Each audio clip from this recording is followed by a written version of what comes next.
72वां सर्ग। ब्रह्म के ध्यान में तत्पर होने पर 12 सूर्यों की उत्पत्ति तथा सारे संसार को जला रही प्रलयाग्नि का वर्णन। प्रासंगिक प्रश्न को समाप्त कर अब एकमात्र प्रस्तुत आख्यायिका का अनुसंधान करते हैं। महाराज वशिष्ठ जी ने कहा, ऐसे रामचंद्र जी जब ब्रह्मदेव ध्यान में लवलीन हो गए तब इंद्र के सहित उसके नगर तथा सुमेरु पर्वत के शिखर का पतन देखने के बाद मैंने धीरे से दिशाओं की ओर अपनी आंखें दौड़ाई। तब मैंने अपने सामने पश्चिम दिशा की ओर साफ उदित हुए दिशाओं के मुंह में दाह के सदस्य तथा पर्वत के ऊपर वंदा के समान मध्यान्ह काल के सूर्य से ही भिन्न एक दूसरे ही सूर्य भगवान को देखा। इसके बाद आकाश में अग्निरोक के तुल्य तथा सागर में बड़वानल के समान प्रदीप्त हुए एक और सूर्य को मैंने नैऋत्य दिशा में उदित देखा। तदनंतर दक्षिण दिशा में, उसके बाद अग्निकोण में, फिर पूर्व दिशा में और उसके बाद पुनः मैंने ईशान कोण में उदित हुए इस तरह भिन्न भिन्न सूर्य मैंने देखे इस रामचंद्र जी। उसके बाद उत्तर दिशा में, वायव्य कोण में तथा पश्चिम दिशा में भिन्न भिन्न सूर्यदेव भगवान को देखकर मैं आश्चर्यचकित हो गया। इतने में व्याकुल होकर ज्यों ही मैं देव की प्रतिकूलता को विचारने लगा, त्यों ही जट भूतल से सूर्य ऐसे प्रादुर्भाव हुआ जैसे सागर से आर्व वडवानल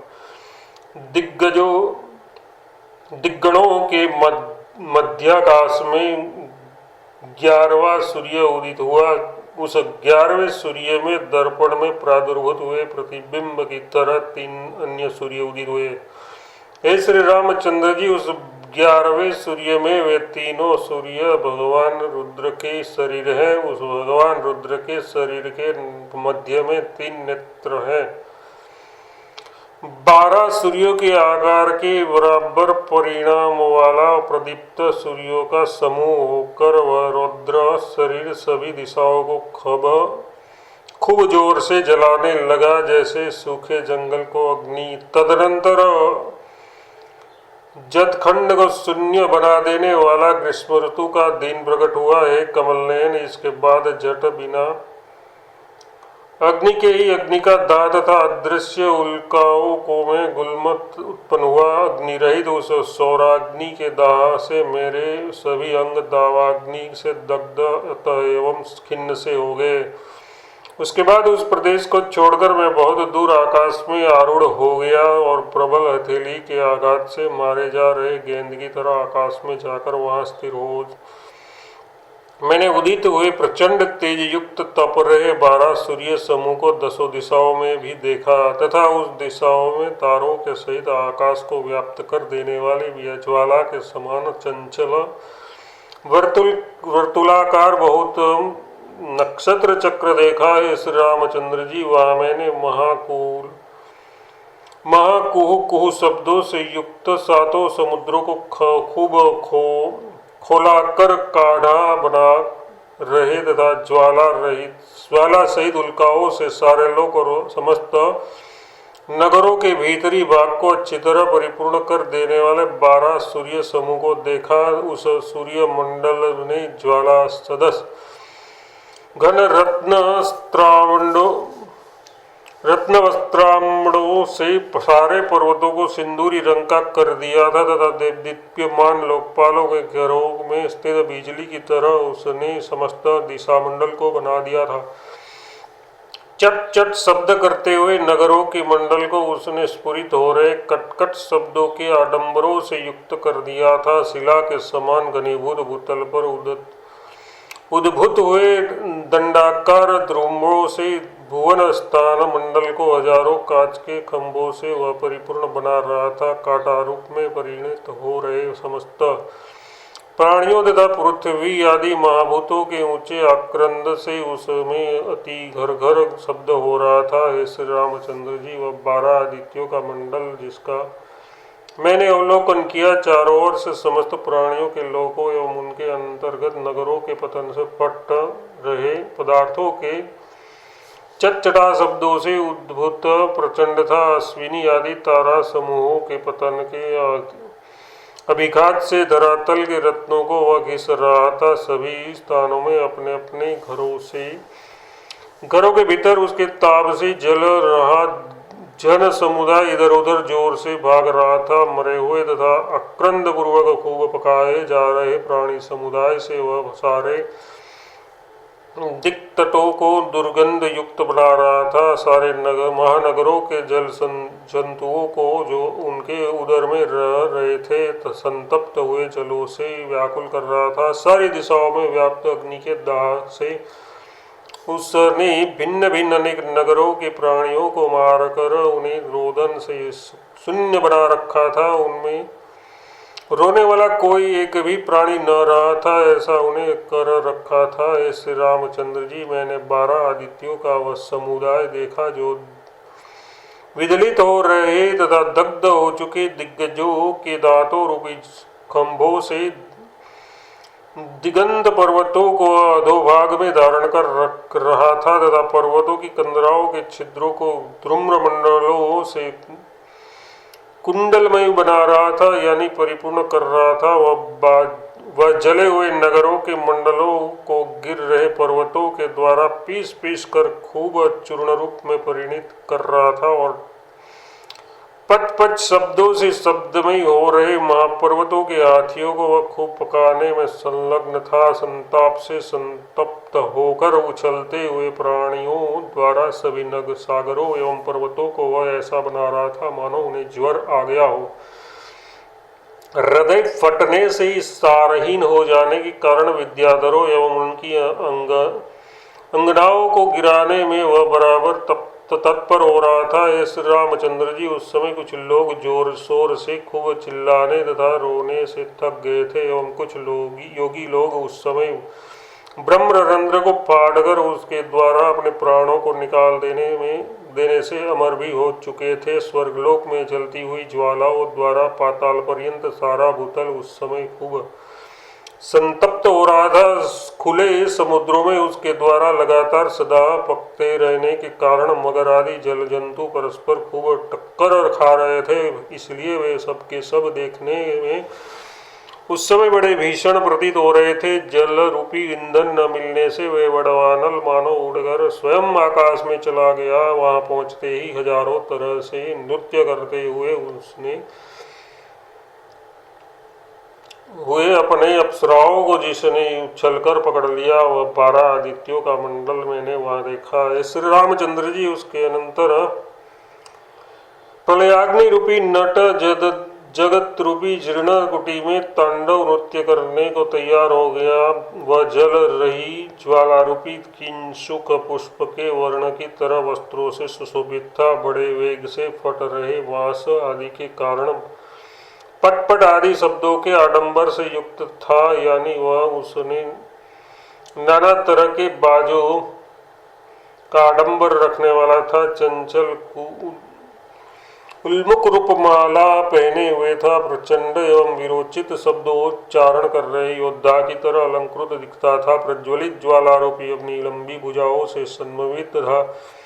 धूम्र रूपी केशों से वह विभूषित था। उस प्रलय की अग्नि से वनों के समूह, ग्राम और समस्त नगर मंडलों के द्वीप, दुर्ग, जंगल, स्थल, पाताल आदि पृथ्वी के समस्त छिद्र, पृथ्वी के ऊपर का महाकाश, 10 दिशाएं, भूलोक के ऊपर का हिस्सा, ये सब के सब जलने लगे। श्री रामचंद्र जी कहीं सुंदर गर्तों से शोभित, कहीं पर अर्घट यंत्रों के से अलंकृत तथा कहीं ऊंची अट्टालिकाओं से युक्त अनेक नगरों से रमणीय दिशाओं का तट, पर्वतों के शिखर, उन शिखरों पर वास करने वाले सिद्धों के समूह, उन सिद्ध समूहों से युक्त अनेक पर्वत, सागर, महासागर, तालाब, तलैया, नदी, देव, असुर, नर, सर्प और पुरुषों के साथ सभी दिशाएं, ये सब के सब भगवान रुद्र के नेत्रों की ज्वालाओं के सनसना शब्दों से जलने लगे। भम भम भोंकार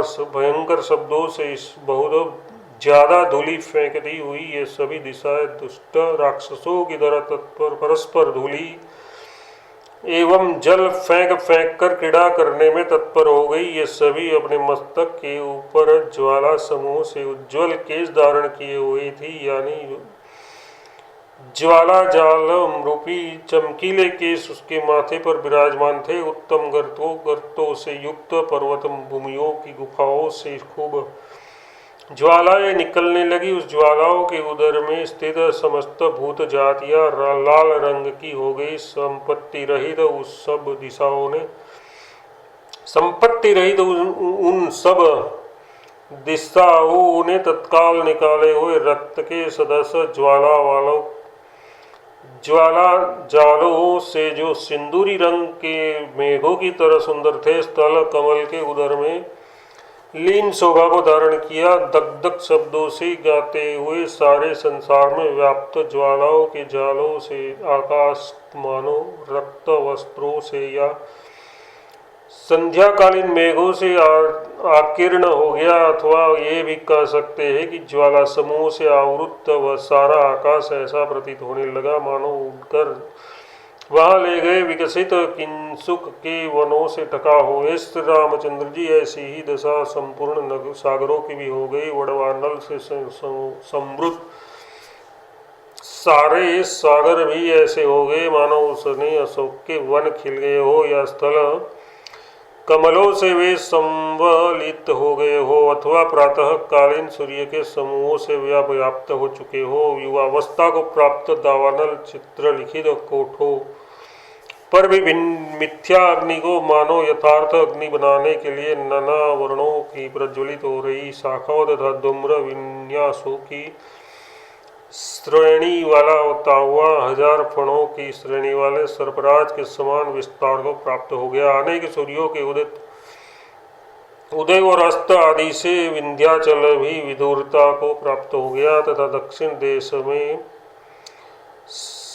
सघनात्मक पर्वत भी ज्वालायुक्त वनों की गर्जना सहित अंगार के समान शुद्ध हुए वृक्षों से कुछ धीरे से मानो असहता को प्राप्त हो गया। बीच बीच में जिनकी कुछ कालीमा प्रकाशित हो रही थी, ऐसे धूम्र रूपी भ्रमरों से मालित तथा धूम्र संवलित ज्वालारूपी कमलों से मलिन हुआ आकाश सरोवर के तुल्य देखा गया। ज्वालारूपी चूड़ामणि से अलंकृत तथा धूम्रों के आवर्त एवं धूमकेतु नामक उत्पाद विषय रूपी केश पाशों से सुभूषित मृत्यु रूपी नर्तकी वेश्या पर्वतों की कंदराओं तथा शिखरों पर एवं पर्वतादि से शून्य आकाश प्रदेश में भी करुणादि रस से शून्य होकर नाचने लगी। ब्रह्मांड का ऊर्ध्वभाग ही उसका कपाट है। ऐसी पृथ्वी अपने अधोभाग में स्थापित अग्नि की ज्वालाओं से व्याप्त होती हुई बाढ़ की वह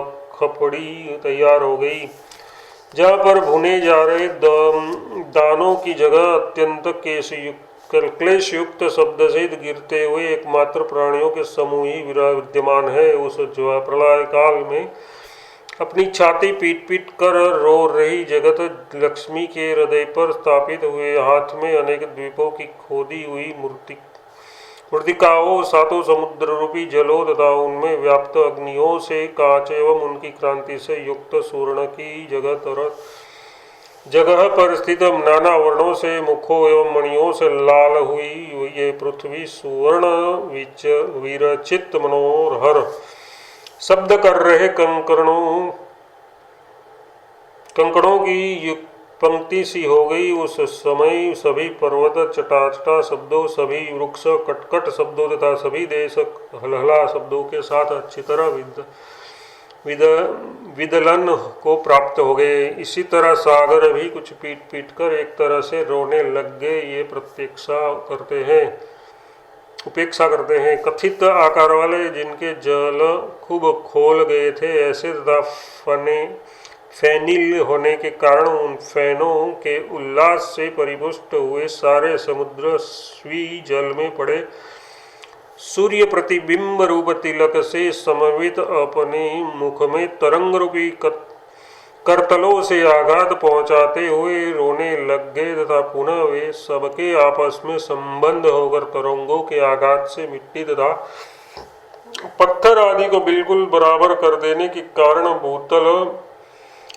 भूतल रूपता को प्राप्त हुए पर्वत का तरंग रूपी अपने हाथों से ऐसे ग्रास करने लग गए जैसे कि मूर्ख प्राणी देह में प्राप्त मिट्टी तथा पर्वत पत्थर आदि को प्राप्त करने लग जाते हैं। कहीं पर सारी दिशाओं तथा सारे आकाश को ग्रास कर लेने वाला या उन्हें पूर्ण कर देने वाले उन सागरों के गुहा मुख से निकले हुए गुह गुह इस तरह के शब्दों का प्रदेशांत में गिरी तट के संगठन से उत्पन्न अग्नि का शब्द पाठ करने लगा, यानी अपने गुरुजी के द्वारा कहे गए शब्दों का अनुकरण जैसे शिष्य ध्वनि करती है वैसे ही गुहा मुख से निश्रुत गुह गुह शब्दों का अनुकरण अग्नि शब्द करने लगा। श्री रामचंद्र जी और सुनिए, उस समय प्रलय कालीन मेघों की निवृत्ति से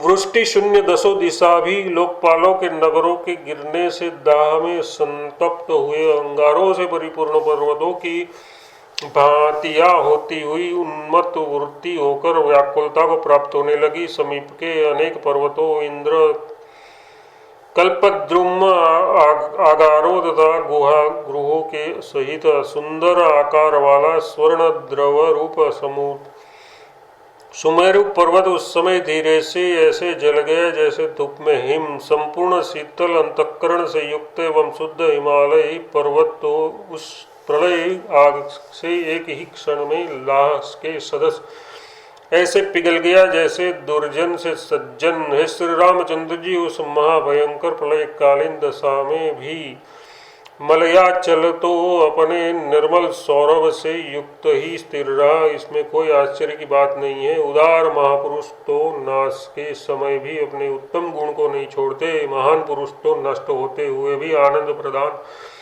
करते हैं, किसी को दुख नहीं देते। श्री रामचंद्र जी देखिए न, स्वयं दग्ध होने पर भी वह चंदन जीवन धारण कर रहे प्राणियों के आनंद के लिए ही ज्यों का त्यों स्थिर रहा।